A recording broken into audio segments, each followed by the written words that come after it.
lifting Mount Kailash. You know what happened when he lifted it? Shiva just pressed his big toe and Ravana collapsed. Look at the collapse of Ravana. One leg is gone into the mud itself, the other knee is buckling. And now he is trembling. He wasn't able to hold Kailash at all. And Shiva and Parvati are sitting on top. All these are rishis, the Shivaganas, everything shown on Mount Kailash. And these are typically North Indian style temples in Pattadakal, sitting next to South Indian style temples. Now we are back in Tamil Nadu to show you how grand temple architecture is becoming. This is the UNESCO World Heritage Site. This is the Tanjavur Brihadishwara temple, originally called the Raja Rajeshwaram because it was built in the reign of Raja Raja Chola. Now, instead of one gopuram, you're having two gopurams. One, this is the outer gopuram, this is the inner gopuram. The temple Vimanam, the main place of worship, has gone to a height of more than 200 feet. This is how it looks. The prakaram has become very, very large. The whole thing is built of granite, karungal. When there is no stone to be found in Tanjavur, all that stone comes from 70 miles away, such a long distance away, everything is coming. The size of the temple becomes spectacularly big. You have an inscription giving you the exact date of building, consecration, Kumbhabhishekam 1010. Raja Raja says it was finished, puja started. So in 2010, 1,000 rupee note, then one coin, then a first day cover, stamp. This is the only temple that I know of, and please correct me if I'm wrong, that gives you the exact date of Kumbhabhishekam, 1010. All right? So first day cover, everything's beautiful stamp, all that. So this is the ground plan of this temple. Today we are saying open any history textbook, open any website, it will say Tanjavur temple was built in the reign of Rajaraja Chola or built by Rajaraja Chola. So actually I want to categorically state that only some parts of the temple were built in the time of Rajaraja Chola. Other parts were added later. It doesn't matter. I'm not taking away the glory of this temple. I'm not saying that Rajaraja was not a great king. I just want us to understand how temple architecture has evolved. So I showed you the two gopurams. The inner gopuram is here, the outer gopuram is outside the frame of the screen. So the two gopurams were built in the time of Rajaraja Chola. The compound one was also built in his time. Nandi Pavilion, this was not there. This Mantapam was not there. This inner Mantapam was there. The main Garbhagriham was there. Ganapati shrine was not there. Karur Deva shrine was not there. Subramanya shrine was not there. Brihannayaki shrine was not there. So you had a pretty much empty prakaram, the main Sandadi, the compound wall, and the two gopurams, and one very, very small Nandi was there.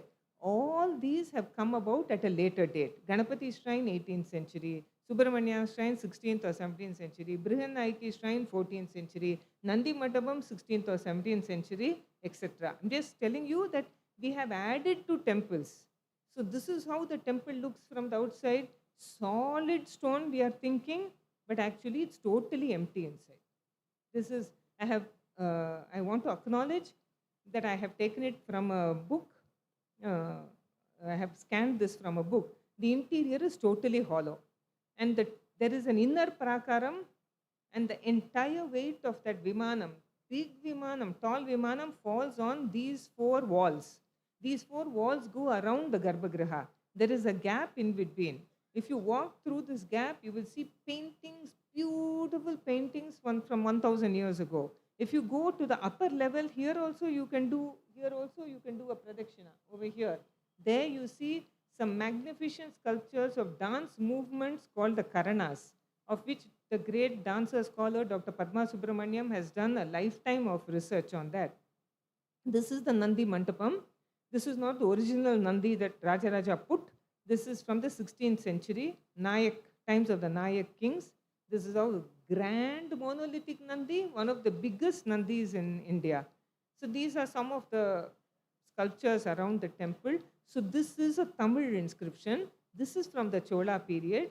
And those of us who can read Tamil will find that we can read one or two words, one or two alphabets, but we can't read the whole thing. I can see people wanting to read. So you na, ru, la, li, na, but then you can't read the whole thing because the script has developed over many, many centuries. Now, this is a painting which is said to be of Rajaraja Chola and his guru Karuvur Devar in that inner prakaram of the around the main sanctum. But today there is a little bit of controversy about this. These are all some of the paintings. This is a Nayak period painting. On top of the Nandi Mantapam ceiling, this is Balakrishna inside a full-blown lotus, sitting in the midst of a full-blown lotus. We go to the next temple, Gangaikonda Cholapuram. This is only a bird's eye view to show how temple architecture was improving, improvising. This was built by Rajendra Chola, the son of Rajaraja Chola. This is almost a replica of the Tanjavur temple, but not really. Even though they said that, these local stories are very annoying. They say that Rajendra Chola wanted to build a temple as big as his father's, but he could not do it. Why could he not do it? I don't know. He could, but he decided not to. The shape of this Vimanam is different. There you had straight lines, here it's concave. Plus, a very great scholar named Dr. Kudavayal Balasubramaniam said this, and I'm only quoting him. This is not my research. The Tanjavur temple is square right through. Here, the base is square, then it becomes like a little octagonal, and finally at the top, it is circular. So, in a way, this is more difficult to construct than the Tanjavur temple. I also have to tell you why it is in such a dilapidated state. It is because when the British came, they wanted to build what I say is official, is they wanted to build a dam across the river Kollidam, a tributary of the Kaveri, which is not too far from this temple. When Rajendra Chola's architects built this temple, they sourced the stone from quarries very, very far away. The stone came from miles and miles away. There is no stone in Gangaikonda Cholapuram. But the British could not be bothered to do that. So they blew up the temple. And the entire compound wall and the Gopuram, everything fell. It is recorded in their gazette here. So if you want to look for the stones of the Gangaikonda Cholapuram temple, you will have to look underneath the river Kollidam. And then this is the state in which the temple actually became, like this. Okay, the whole thing had collapsed. This temple also had two Gopurams like the Tanjavur temple. This is the inner Gopuram, and this was in absolute ruins. And then the Archaeological Survey of India has put together the temple. It is now a UNESCO World Heritage Site. This is the beauty of the Gangaikonda Cholapuram temple. The old Nandi, which was of stone, has gone. At some point of time, it was replaced by a brick and plaster Nandi. If I don't talk about this sculpture, I am not a student of history at all. See, this is a one and only, I think this is the best of Chola art. This is Shiva sitting along with goddess Parvati. What he is doing is placing a flower garland on the head of his devotee. This devotee's name is Chandikeshwara. He is one of the 63 Nayanmars, and he was such a devotee of Shiva that he was, to cut a very long story short, he was willing to cut off the leg of his father because he was going to kick the lingam that he was worshipping. So Shiva, look at the fingers, how tenderly he is putting that flower garland around the head of his bhakta. And what is really said is here, Shiva was so involved in blessing the bhakta that he's turned his back to Parvati, literally. Otherwise, Shiva and Parvati will always be together, but the involvement of blessing the devotee was so much that he has done this. Anyway, these are some of the inscriptions. This is Saraswati Devi in this temple. There is a lovely Nataraja. Now we go to one more Chola temple where they are experimenting, more and more experiments. This is the temple in a place called Dharasuram, very close to Kumbakonam, 12th century Chola temple. This is also a UNESCO World Heritage Site. The mantapam of this temple is built like a chariot. So these are wheels, these are horses. It was again in a very bad condition. This mantapam that you're entering is called the Raja Gambira Mantapam. Every part of this mantapam is sculpted. Every part. This is granite. Look at the ceiling. They have not even left one part of the ceiling, not even 1 inch can you find without sculptures. I know this is a lecture on South India, but why I'm taking you to Konark, that sun temple, Surya Mandir, is because this is the best known temple in the world that looks like a chariot. But I just because I'm from Tamil Nadu, I'm not saying this. I'm saying this as an objective historian, and many great art historians have said this before me. I'm only quoting them. That Darasuram temple that looked like a chariot was built 100 years before the Konarak temple. And the tradition of making a Ratha-like temple went from Tamil Nadu to Orissa. Why it went from Tamil Nadu to Orissa is because a Chola princess was married to a king of the Ganga dynasty in Orissa. And when she went, architects went with her. The tradition of making a temple like a Ratha went, and then this beautiful Konark Sun temple was built. Surya Mandir was built 100 years later. I'll go through this very fast. I know I have to leave time for question answers. We are going to Karnataka. We are going to South Karnataka near Mysore to a place called Halebeed. This is where a dynasty called the Hoysalas ruled. This architecture of this temple is totally different because the stone is totally different. It is soft stone, and therefore you can't build huge temples like Tanjavur and all. The stone will not give way for that. Therefore, instead of concentrating on architecture, they decided to concentrate on sculpture because the stone is so soft, it will help you make intricate sculptures. So look at this. I mean, where on earth can you see sculptures like this? The lowest row is of elephants. There are 1,400 elephants at the bottom row of this temple. And each elephant is different. No two elephants are alike. And then you have lions, you have horses, you have this. But there were some invasions. Can you see the entire Samudra Mantana scene over here? But unfortunately, broken. This is how the temple looks. Amazing workmanship. Each elephant being different. You have a war here. A war. Can the audience tell me which war this is? Anybody from the audience? This is the Kurukshetra war. If you are saying it's Arjuna and Krishna, why are you saying it's Arjuna and Krishna? How do we know? There were so many warriors. Bhima was there, Bhishma was there, Drona was there. This is Mahabharata, but I want you to identify who this warrior is and who this charioteer is. Arjuna and Krishna you are saying, but why Arjuna and Krishna? I want you to tell me why. Bow and arrow, every warrior had the bow and arrow, every warrior had the gada, every warrior had all these weapons. Who are they? And if you are saying who, why? Yes? The what? On the flag. Who's on the flag? Hanuman. So you have Hanuman on the flag. Look at that intricacy. The whole sculpture is only this big. Hanuman's sculpture is only this big. You all know that on Arjuna's flag there was an emblem of Hanuman. Okay? So that's why they have put Hanuman here. Then you will identify this as Arjuna. If this Arjuna, this has to be Krishna. That's how you know. And this is how the war scene looks. All the arrows flying thick and fast.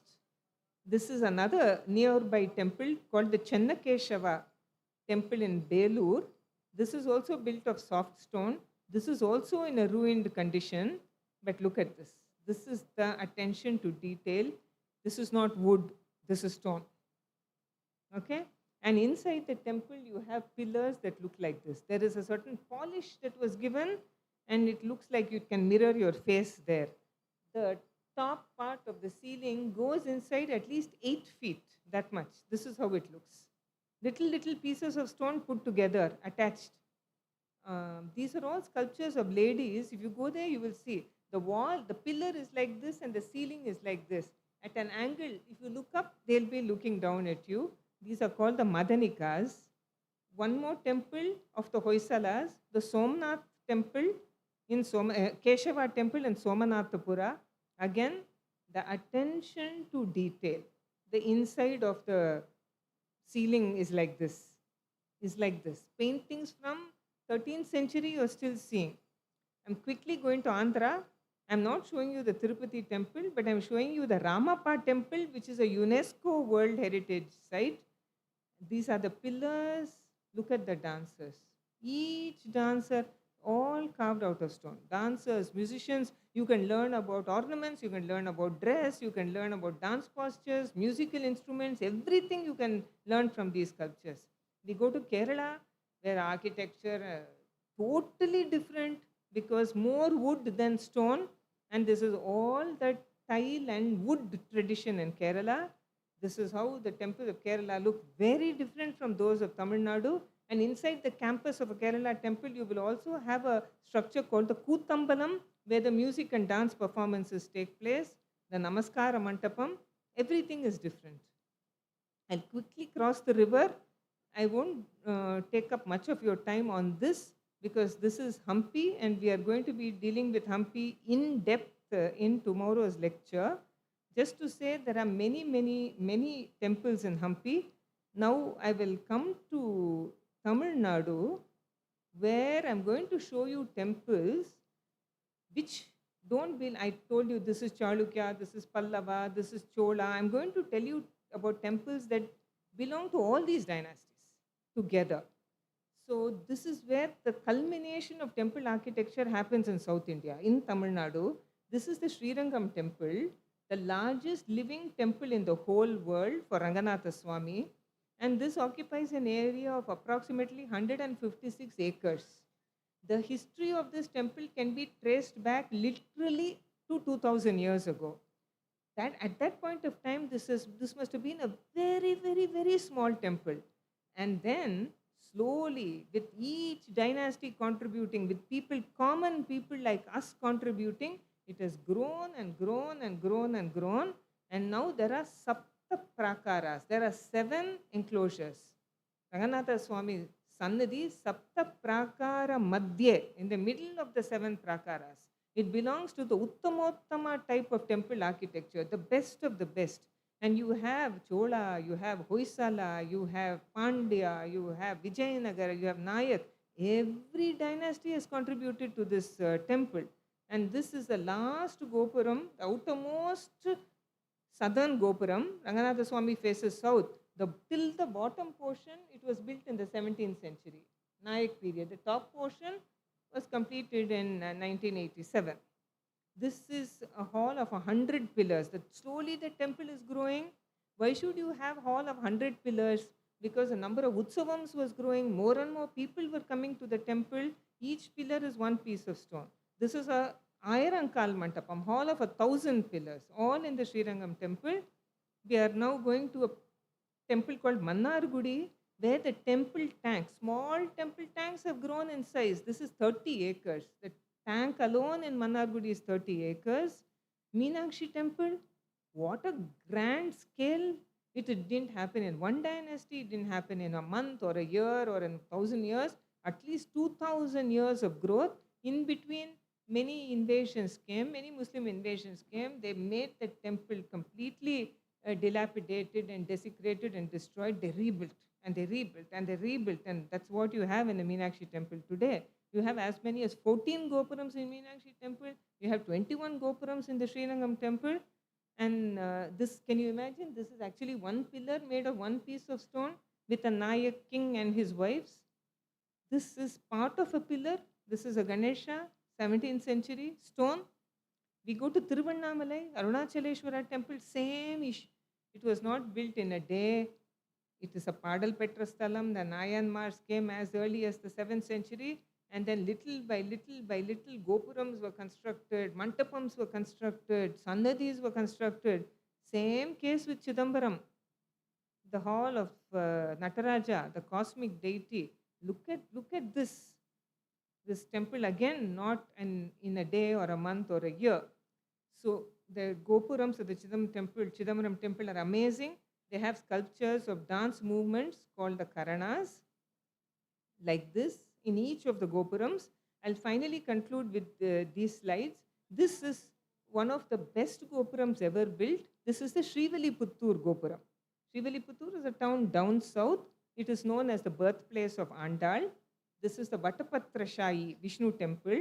This Gopuram is not the tallest, probably the second tallest in Tamil Nadu, but the shape of this Gopuram is amazing. And I would like to stop by saying that this is the growth of temple architecture from that little cave temple you saw in Badami, in Vatapi in the 6th century, and now brought you to the 17th century. So, little by little, step by step, they have made the temple more and more beautiful, little bigger, adding gopurams, adding sannadhis, adding prakarams, adding more and more sculptures, paintings. This is such a glorious tradition that we have. I mean, I wish children would be taught about this in schools so that they could be proud of their history and their culture and their heritage. We have such a fantastic heritage. Everything has been given to us. All we need is that pride and to maintain it and give it to the future generations. Thank you very much.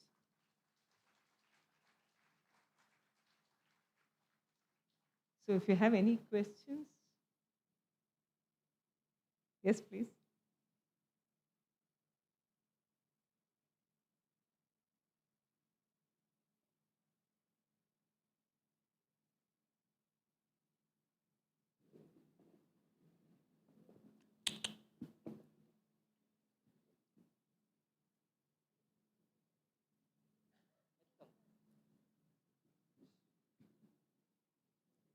I had this query um, regarding the transportation of the stones for the Tanjavur temple. Has anybody made investigation on the kind of transportation that would have been done for several miles? It's very true what you're saying. So Tanjavur is completely Samabhumi. There is Yes. no hillock or even any small boulder, stone to be found in Tanjavur. Yes. So 1000 years plus earlier, they had taken the stone from either Puthukottai on one side or Tiruchirappalli on the other side, and they had transported. There is absolutely no documentation. The Cholas were known for documenting everything, but there is no documentation of how the stones were transported or where they were actually cut, where they were quarried. There is absolutely nothing. We have to leave it to our understanding to say that they were pushed and they were pulled and elephants were called to assist them, or they were floated down a river and then taken from the river. We don't know. No idea. We really don't know. I think that. So you think that one would be able to engage in that kind of a research and then try to make some hypothesis? Because I'm sure, at least if it is complete land, it may be possible to have such huge boulders like the one which has been put at the top. But when you have to really cross Yes. the rivers, so how would it have been done? Is what. And it was an amazing feat. Okay. So we go into the temple today and we say, oh, what a temple. If we just look at the difficulty that they took to bring the rock, then the temple will take on a different dimension for us. Same with Gangekonda Cholapuram also. Same thing. The lakhs of tons of rock that is needed for building temples of this size. We don't know where the stone actually, we know where the stone, roundabout that Pudukkottai Trichy area, but transportation, there is no documentation at all. No. But yes, definitely some research can be done on this subject to see how they actually cross the rivers with all this, and it can be done, should be done. Okay, I would be very interested in trying to launch such a research. We should actually try to make some kind of a speculation. It can be improved upon later, definitely. It would be wonderful if it is done. Okay. And one more question that I had was regarding the painting that has been done by these people. Has some investigation gone as to why it has withstood for such a long time? And if at all something has been done, can we revive that? So, as far as the paintings in the Tanjavur temple are concerned, a lot of work, a lot of research has gone into it. There is also something that I didn't say for want of time, and it's not a very nice thing that happened. Usually in India, when one dynasty follows another dynasty, they will not ruin the work of the previous dynasty. They will only try to enhance it. For example, in the Tanjavur temple, The sanctum for goddess Parvati, called Brihannayaki, was not built by the Cholas.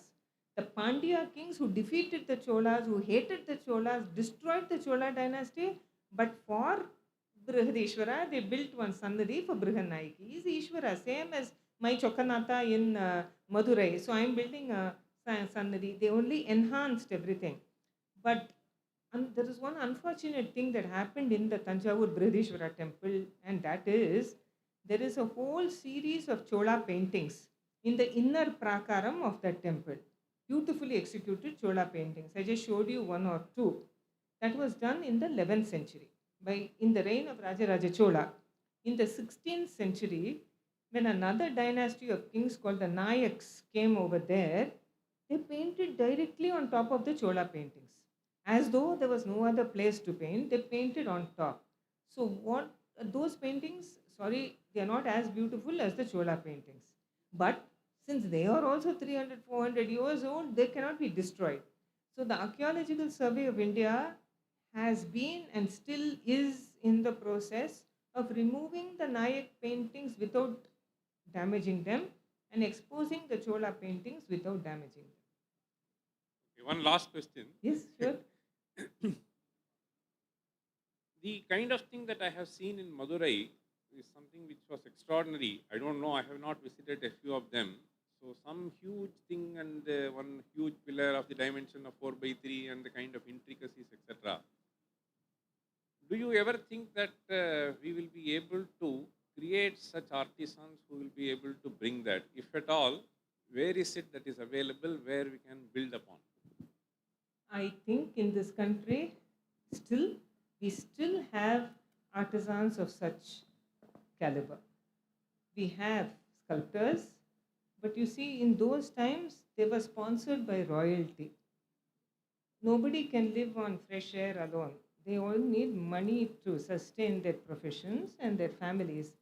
Royalty gave them that boost. I'm giving you something to do, that what your profession, what you can do, you have learned, and I'm going to pay you a sumptuous amount for that. And therefore, your sons and grandsons and your students and their students will be following in your line.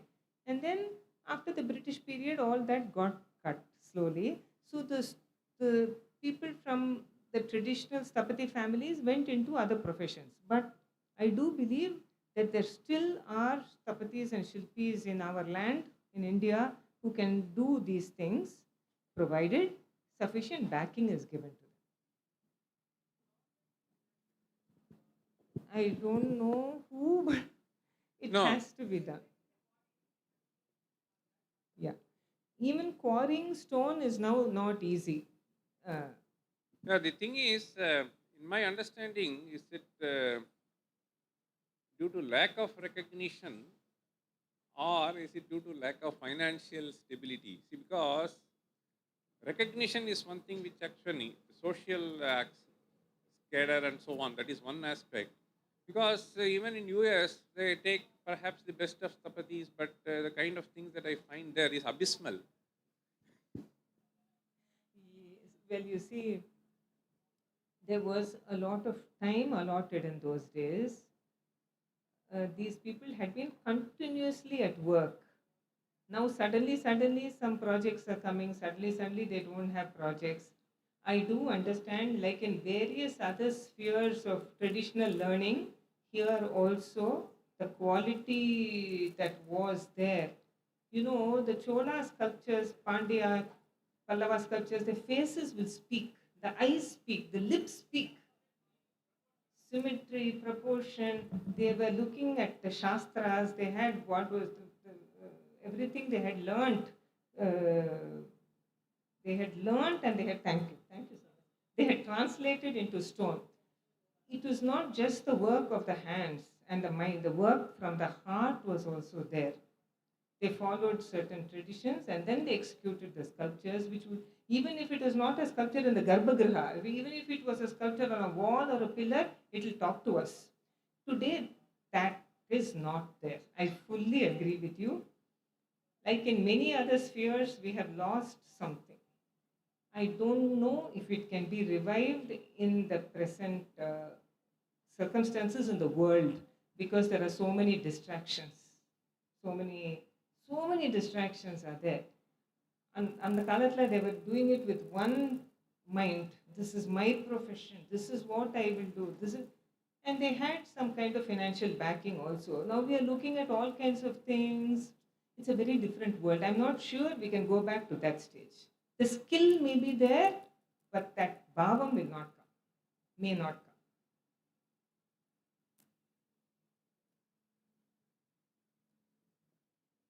come. Okay. Yes, please.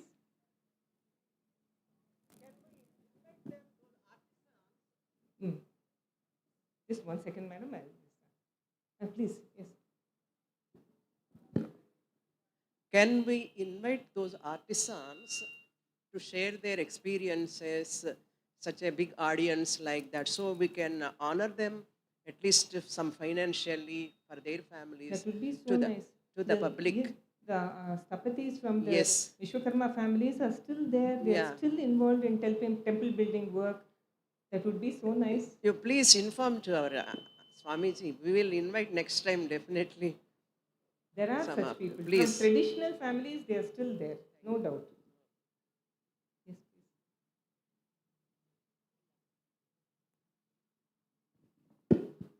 Namaste, ma'am. You said that it'll be lovely to put these bags in history books for our generation of children to learn. That's right. But can we start this at our homes? I think we still, at least coming from Chennai, I think everybody still thinks that one child planted in US is like going to the moon. So until we change that mindset that there is moon in India, I think we should start that from home. I agree with you that Correct? all that education. And with our religion or Sanatana Dharma having lot of flexibility, we put everything under flexibility.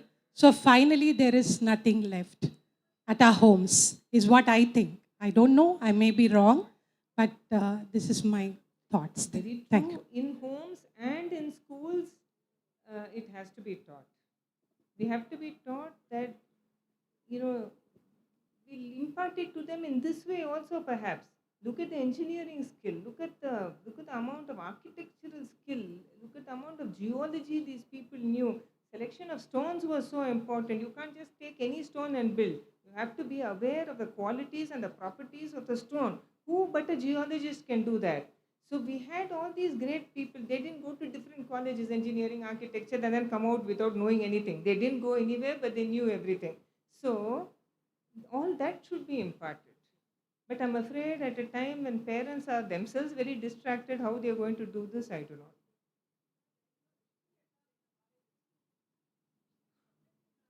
I agree with you. It's a challenge. It's a, it's a challenge. It's a big challenge to get children involved in our heritage and in our history, but it needs to be done. So the history to be introduced in the colleges and schools compulsorily, because many colleges have noticed there is no history department, no history student. Then who will know the history? That is why we have to instigate and students also to be encouraged. Then only they will come, because job opportunity they won't get. Nobody will give importance. That is why that subject is slowly disappearing. It is disappearing. There's no doubt about it. In our colleges, it is not there. I agree with you. Because no students. It's both ways. That's why we have to encourage the students who comes for a history study department, that subject, scholarships should be given. They should be encouraged. Thank you.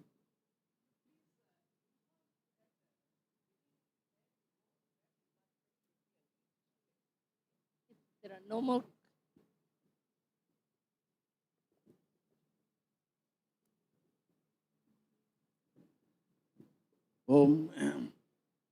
The presentation was superb.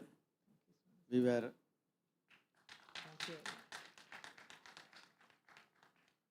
traveling along with you in the history. We look forward to more and more beautiful presentations in the coming days. Om. Thank you so much.